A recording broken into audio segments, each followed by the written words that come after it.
when I was still on morphine. Um, I was on so much morphine that I was constantly nauseous. I couldn't get up or sit down without feeling like I was going to hurl. As a result of that, I was losing quite a lot of weight because I couldn't eat. If you can't eat, you can't stay healthy.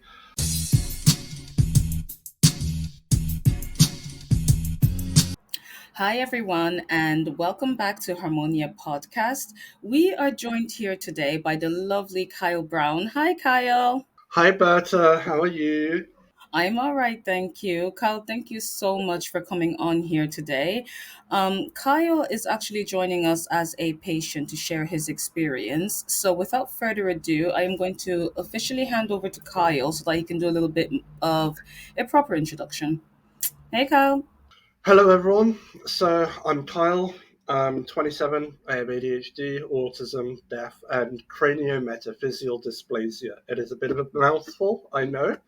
If you Google it, you're going to want to select the NORD, so National Office of Rare Diseases website. That'll give you a bit more background. Or alternatively, you can Google Kyle Brown Winchester, and you're going to want to click Lockdown Charity Launch.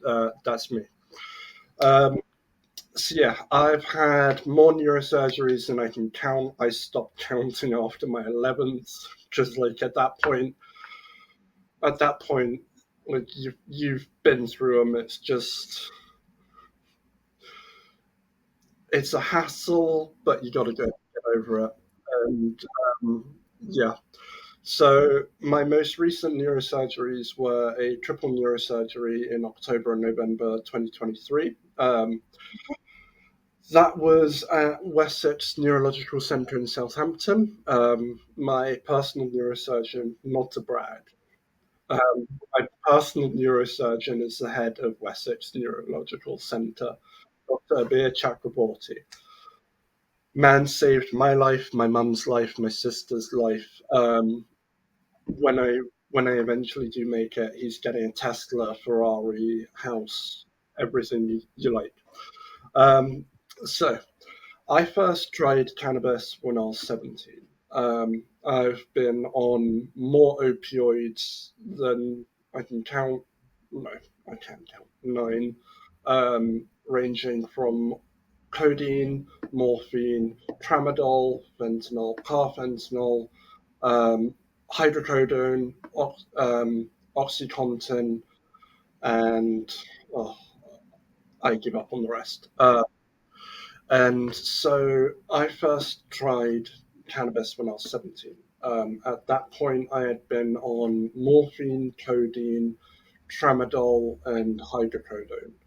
Um, and for the, like, don't get me wrong, everyone's first time trying cannabis, um, you cough your lungs out. It's a whole experience. You feel like you're going to die. But for the week after I had tried it, the entire week I was pain free. Now, I had been, I've been on opioids, or I was on opioids since 14. Cannabis has helped me abstain and stay clean of opioids. And so at 17, having that experience, that entire week of pain free, the emotions I couldn't describe. The words fail me to explain how much that impacted me. And yeah, ever since then, I realized this was the industry I needed to go into. This is what I need to do. And this is what I need to do to help others like me. So yeah, that's just a little bit about me. Yeah, do you know what? Thank you so much for sharing that. And you know what? I am super excited because you made a lot of very, very important points that I actually just want to explore a little bit today, right? So, for starters, I really want to give credit to the amazing, doctors that are out there, because I know a lot about this podcast. I'm forever complaining about doctors, but there are absolutely fantastic ones there, and like you just explained, there are ones that go over and beyond to ensure that you do have a quality of life. For those ones, we need to give recognition to them. But yeah, exactly. Like, on that note, I will still always complain because unfortunately there's not enough of those amazing doctors, and we really, really do need more of those amazing doctors. But yeah, okay. Separate to that note, I think it's amazing that you found something that works for you. I know that it's really, really hard to try and find the right kind of medication for you, because what you end up doing is you end up having to juggle so many different medications and different types of opioids, that unfortunately still don't end up working for you, and it's just really annoying. And it really touched me when you actually said, I remember the first time where I was pain free, because what people don't realize is that with people with chronic pain and everything, our life is full of pain. That is it. We wake up in the morning, we're in pain. We go to sleep, we're in pain. We wake up in the middle of the night to go to the bathroom, we're in pain. There's not a second of your existence that's not in pain, and it's like, to people that haven't experienced it, like, I genuinely don't want them to experience it, but at the same time, they can't understand. Like, yeah, Yeah. No, I completely agree. There are no words to describe it. And that's why for a very long time, I never bothered to even speak up about myself and my experience, because I'm just like, who'd understand? But like you said, there are patients like ourselves, those ones understand. Those ones need the advocacy, and those ones need to know that there is a medication out there that can actually help you. Like, everyone is different. In your case, you get a really good sense of relief. In my case, I unfortunately get about 75%, but that is a world of difference for me. That is the difference between being bedbound and being on a podcast and being able to actually communicate with you and the rest of the world. But yeah, it's so it's yeah I don't know what to say other than that. Those words really touched me, and I really felt for you, because I just thought, oh god, I know exactly what that feels like. The first time I took medical cannabis and got relief, like real relief, I was like, what? And I actually cried, because I don't know how many years I had been just suffering, let's be honest, suffering, right? So you don't know how many years you just go around suffering, and you don't even realize that you're suffering until you finally have relief, and you're like, oh, is this what it feels like to be a normal person? Is this what it feels like to wake up and be able to stretch without going, ah, ah, ah, ah, ah? Is this what feels like to be able to have a functioning brain, to be able to just make breakfast? Brush my teeth like without suffering. And it does pull at your heartstrings, like. And then there was another point that, sorry, you know me, my brain, I don't remember stuff, so I took my notes down. But there was another point that you made. You said you started using cannabis illicitly, in order to help manage your pain. And it made me just think about, people's perception of the recreational market. And this is probably a point that I actually really like to drive at, is that not every single person that is using recreationally is using just to get high or to chill. Like, don't get me wrong, there are definitely those users, but you'd be surprised how a lot of them are using to actually self medicate, whether it's for mental health or for physical health. And I think your example is a prime example of somebody who was using to self medicate. Like, is it okay to talk a little bit more around your experience around that? yeah. So before I gained my private prescription, and I will also say that I recognize that for right now, private prescriptions are too high. They are very, very, very expensive. It's a whole kerfuffle. Um, but before I was on private medical prescription, I was going through quite a few local dealers in the Winchester area to find ones that had quality product, consistent supply, and essentially trying to find a drug dealer like Gustavo Fring and Walter White, as in they're essentially pharmaceuticalizing and professionalizing the industry. And I did find some, um, but it was few and far between. Yeah. So in terms of self-medicating, I will say I did have a massive problem. So I was a student at Winchester University studying business management with foundation year diploma. No, foundation year. That was 2023 to 2024. Um, and I'll say they did not like me self medicating, let alone when I actually had to force them to change their guidelines, rules, and prescriptions because I became the first student in Hampshire with a medical prescription, to the point where I remember being in meetings with the head of security for Winchester, head of disability, and head of housing. And they essentially said to me, thank you for giving us your private prescription and proving this. Whilst we get more information, you are not allowed to medicate in your flat or on campus.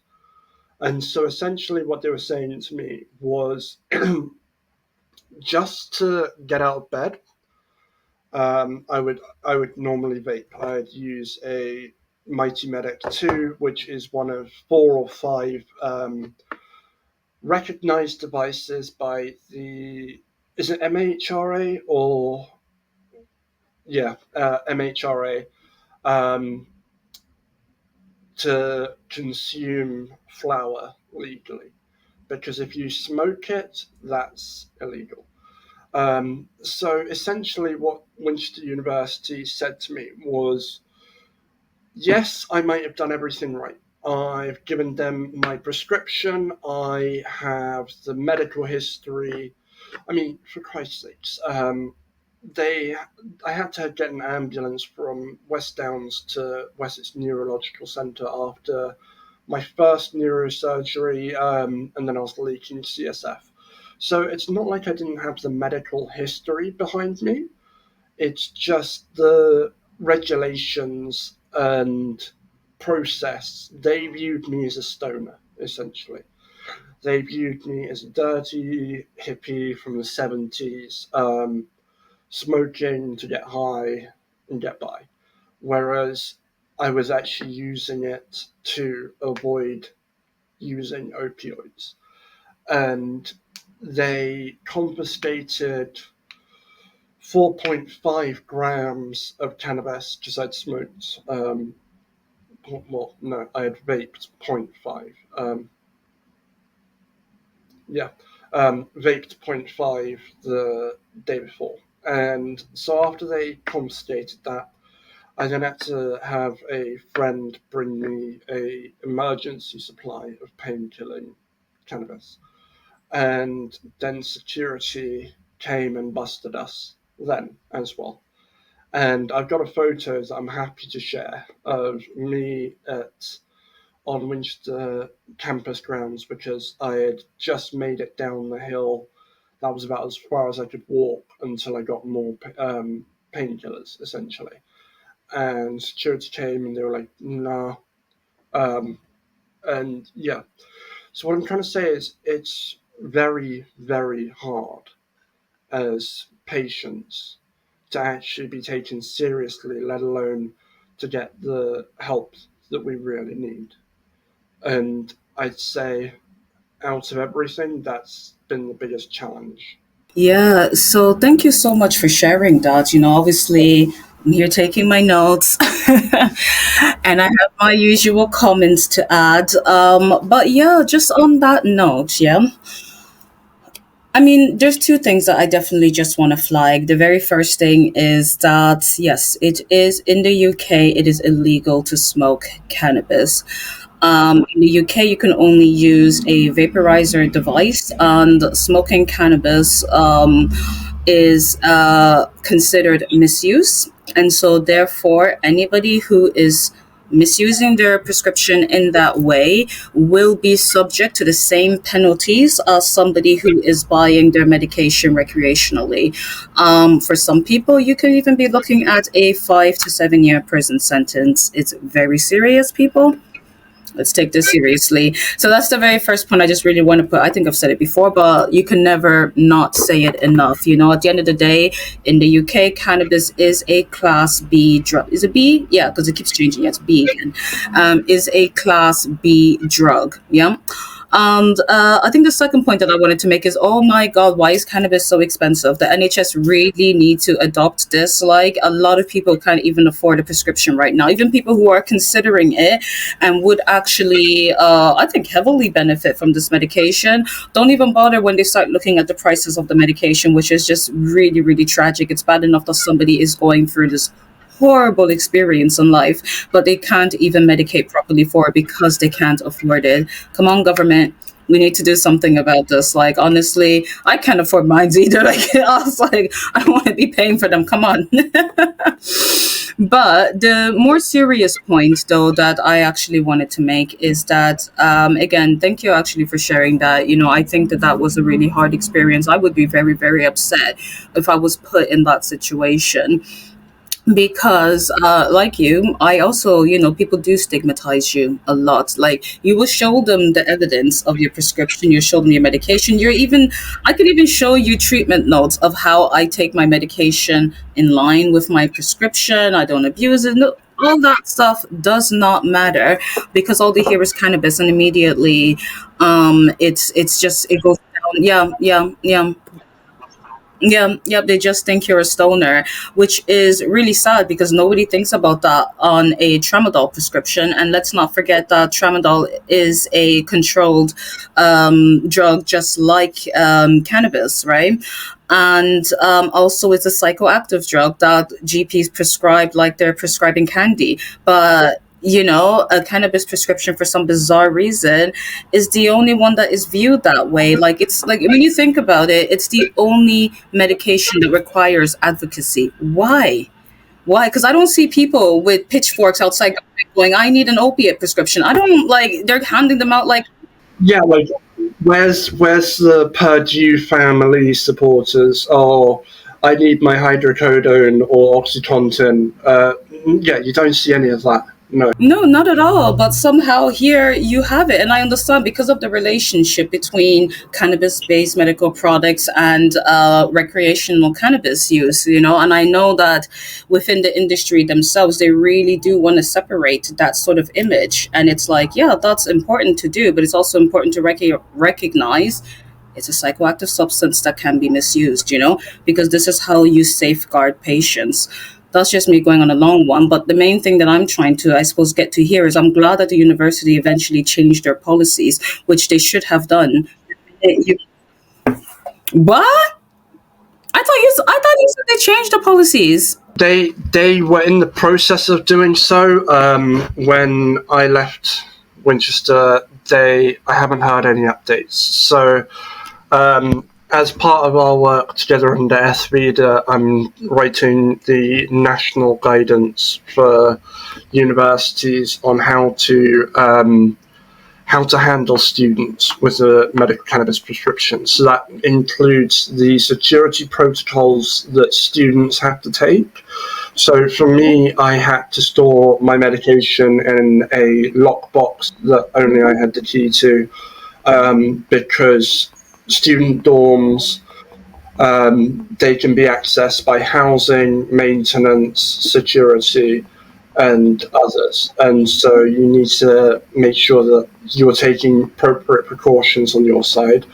It also involves updating university policies and advising housing, disability, and security on the policies, processes, and changes they need to make in order to more closely align with the law. Yeah, and just to put it out there, Kyle will be keeping people posted on this, so definitely check him out on his social medias. I will; they will all be in the links. Like I will talk about that in a minute, but I just thought I put it out there because it's something that's very, very important. You know, like we mentioned earlier, there are a lot of people that even till now use recreationally in order to again manage self medicate, basically, right? And a lot of these are students, a lot of them are students, and I think having these policies would give them that confidence to finally get on a prescription and not feel embarrassed about medicating for this condition and for using medical cannabis. Like, because I think the part that really, the reason I get very, very upset is because I just think to myself, right, if you truly knew what my life experience is like without this medication, you would never ever tell me not to use that medication. Because the minute people see what I'm like and they see the difference the medication makes in me, they immediately are like, oh, wow, yeah, okay, we're going to shut up now. And, you know, to think that there's so many barriers for other people because of the stigma, it just really upsets me. Like, you know, I suppose in your case, then, what are the symptoms that are managed for you? Because you do have a rare condition, and I know you have a lot of different symptoms. Like, so do you mind just exploring your presenting symptoms and how cannabis helps with that? Okay, so I will say thanks to the amazing work of Wessex Neurological Centre, I have been the healthiest I have ever been in my life.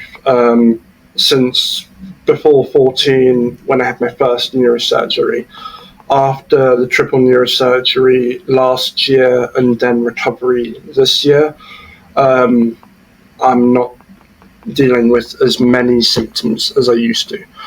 But my symptoms were so because craniometaphyseal dysplasia creates pressure problems. So the hole in the base of your skull, essentially, that keeps closing around my spinal cord, which causes cysts on the spine. It also causes fluid problems in regulating head pressure.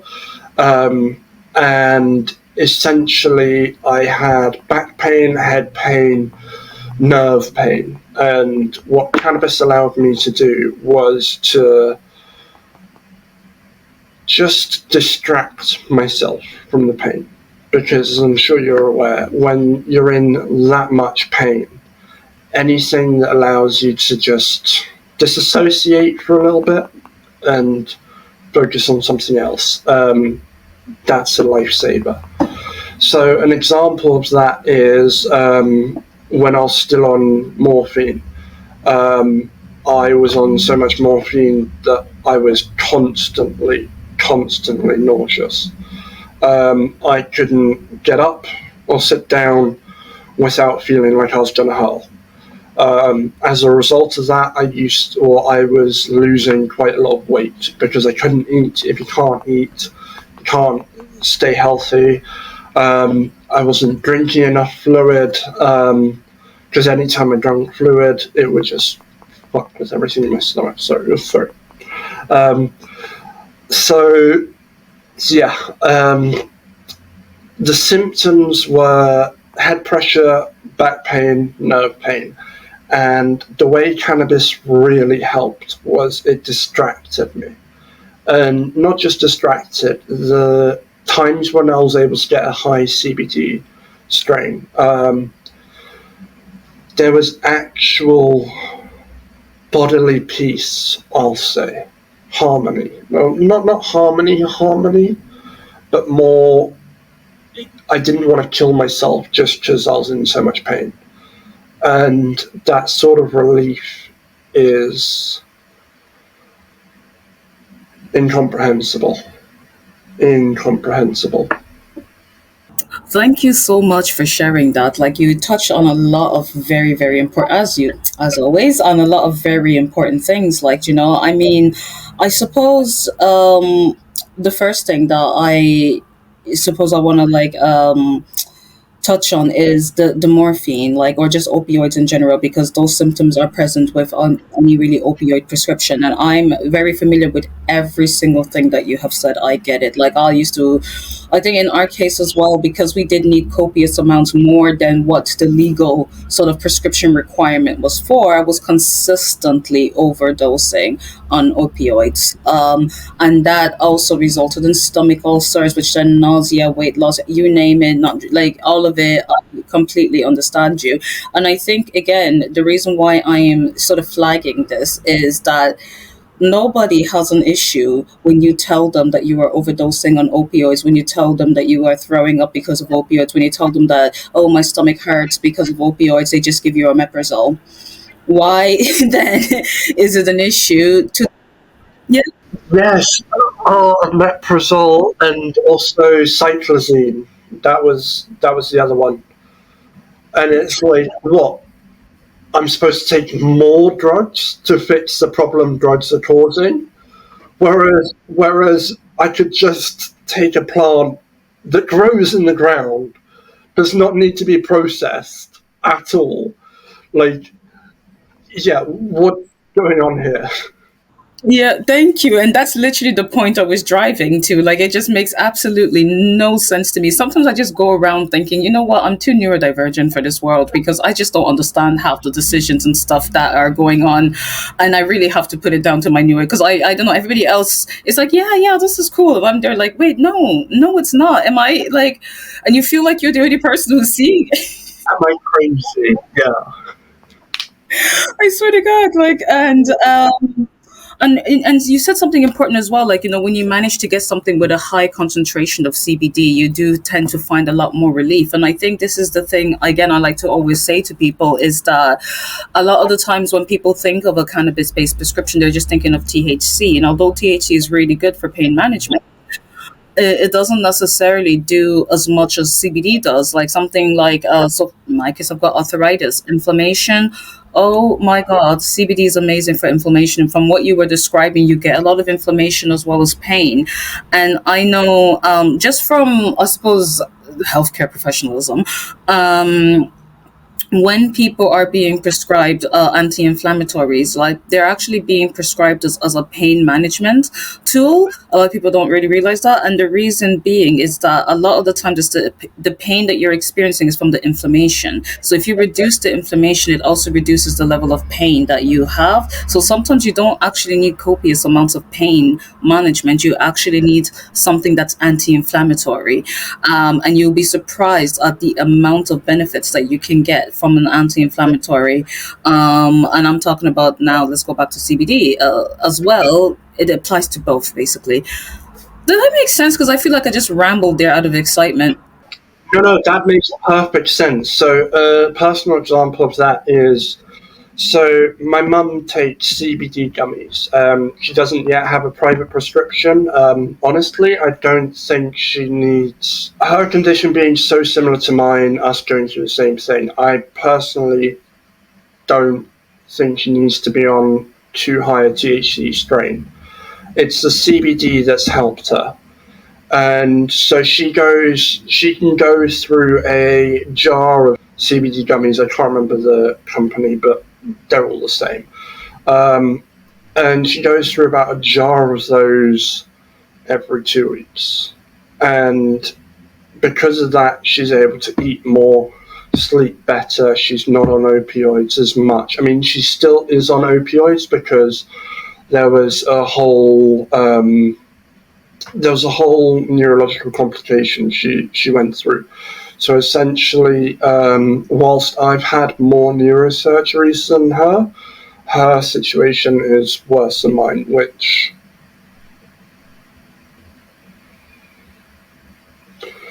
yeah, is tough. But going back to CBD, it's CBD that helps with the inflammation, and it's because the other thing is she also has arthritis as well, and so anything that relieves those symptoms, godsend. Yo, I mean, thank you for sharing that. And like I said, yes, I've got arthritis.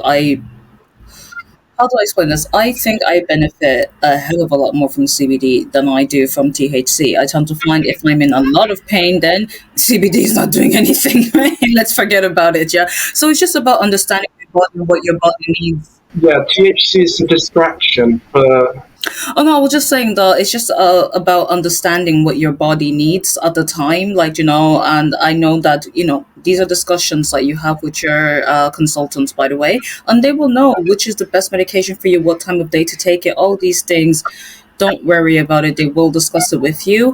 Just to put it out there, just so that people are aware, CBD in general is legal. You can buy it anywhere. You can go to Holland and Barrett. You can buy it, but we always advise a more pharmaceutical grade medication. But just so that, because in case it looked like you were trying to advise something, I just want to clarify for anyone that is cannabis naive that CBD is legal and you can go and purchase it anywhere. Um, I would always advise more medical grade one, but either way, you can purchase it anywhere. Sorry, I'll hand back to you now. Oh no, that was it. That was it. So, what I've found is high CBD strains are good for low to moderate pain, and then for severe pain, severe pain is where you need the high THC, because the high THC is the only thing that's going to distract you. It basically switches your mind from like, oh my god, oh my god, oh my god, oh my god, I'm going to die. What is keeping me here? Why can't I kill myself? To, oh, I'm really hungry. I'd like some cheese on toast. Oh, this TV show is really good. And it sort of just switches your mind from one track to the next. And I love how you explained that because that's what I always say to people. I'm like, okay, CBD will help me low to moderate pain. When I'm in serious pain, the only thing that touches me is THC. And when I'm 10 out of 10, because as with everyone with chronic pain, you do reach a certain level of pain where nothing is touching you. Absolutely nothing is working. And the only thing that you can do is, I don't even bother taking medication at that point because what's the point of taking medication if nothing is working? I'm just putting stuff in my body unnecessarily. Yeah, I'm so terrible. What I've started doing now is I literally just be like, right, I just lay there, and eventually your brain can only handle so much pain. So eventually your brain is just like, F this, and it just switches off, like, and you finally pass out from the pain, because that's the only way you can deal with it. Like, it sounds terrible, but that's just, you have no choice. Like, you can't, there's nothing is working, and so you just wait until you reach that point and you pass out from the pain, and then when you wake up, usually the pain has reduced to a level where THC is finally working. It sounds terrible, but that's life in it, yeah. My neurodivergence must be different because every time I reach that point, like, as much as I tried, like, knocking myself out, nothing would work. And it was just like the pain kept me awake. And that's also why I cannot espouse medical cannabis enough. Like, it honestly changed my life for the better, and I can say that if it wasn't for medical cannabis, I would have killed myself a long time ago. Whether that comes from accidental opioid overdose or suicide, yeah, if it wasn't for cannabis, I wouldn't be here, because this stuff is life-changing. No, thank you so much. And just looking at the time, right, so that we can wrap things up. What advice would you give to any cannabis naive patients? Focus on what works for you. You're going to face a lot of advertising, a lot of marketing from all of the different clinics, providers. There's a lot of big companies out there that are all vying for your cash. However, it's not about their profit line, it's about your health. And so if a clinic isn't working for you, switch it. You are under no obligations. I would recommend making sure you have your patient files all in one place, downloaded, that you own, similar to Sir Tim Berners-Lee's pod system for information, because that means when you try switching clinics, clinics can try charge you a fee to collect your data.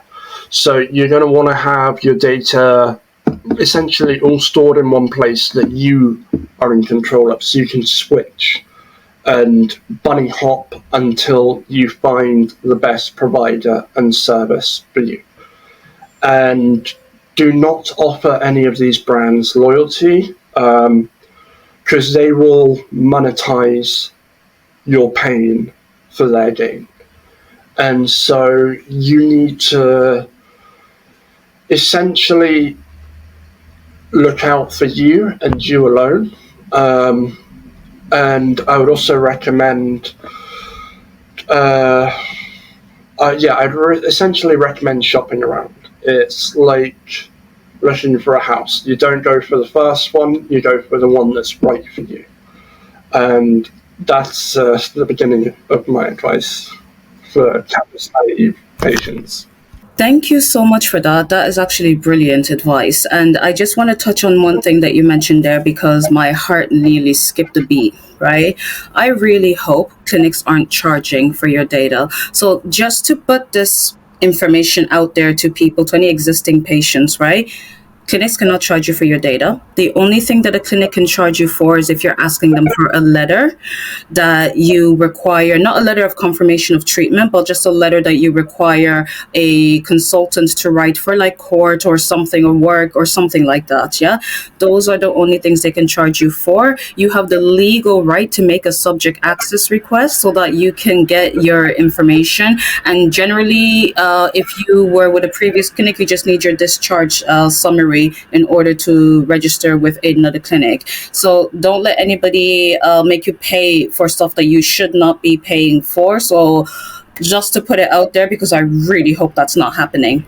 And sorry, so moving on from that, that was just me ranting because I just want to make sure no one's getting screwed.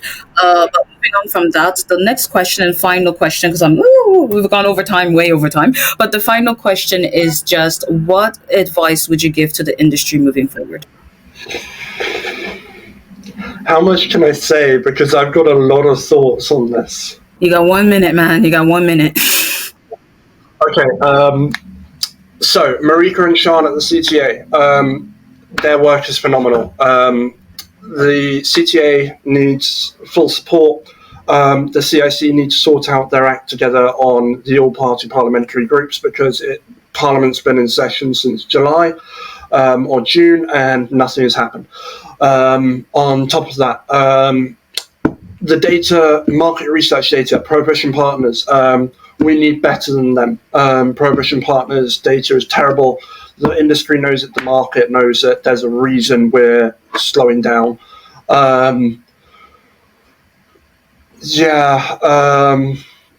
Advocacy groups, certain advocacy groups need to get their act together, /merge, toxic personnel need to be removed, and then I would also say that we need to highlight and make it brutally clear to members of parliament just how much this has an impact on us. An idea I had was, an idea I had floating around in my head was having a silent protest essentially for each office for each of the 650 offices in the UK. And so if we can somehow communicate with at least 50 patients in each constituency and have them, I'm thinking like it's got to be dramatic, it's got to be big, it's got to be bold. So I'm thinking masks and a sign and have them stand in either High Street or in front of the MP's constituency office, just to highlight the effect cannabis has. And something along the lines of, I wouldn't be here if it wasn't for cannabis, or something like that. Like I couldn't get out of bed if it wasn't for cannabis. And that level of collaboration and cohesion is going to spark the alarm bells, essentially, for MPs. They're going to realise, hey, this is not something we can ignore anymore, and God knows if these people start working against us during the 2029 elections. Um, that's a force to be reckoned with. And essentially, I mentioned this on my panel appearance at Product Earth 2023. But when it comes to lobbying, we essentially have to threaten the MPs' jobs. That is the only way lobbying ever gets done. And so, yeah, we need. I'm aware it's been 2 minutes, so yeah, that's my advice for the industry. That's my advice on, yeah. I could rant more, a lot more, and I will, but no, I'm here. No, thank you for giving snippets and for giving your feedback. Like, that's very insightful. And what I heard, yeah, is cancel culture needs to be brought into the cannabis industry. That's what I heard. Yeah. Yes, yes, yes, Berta, yes. Cancel culture needs to come to the cannabis industry because there's no consequences right now.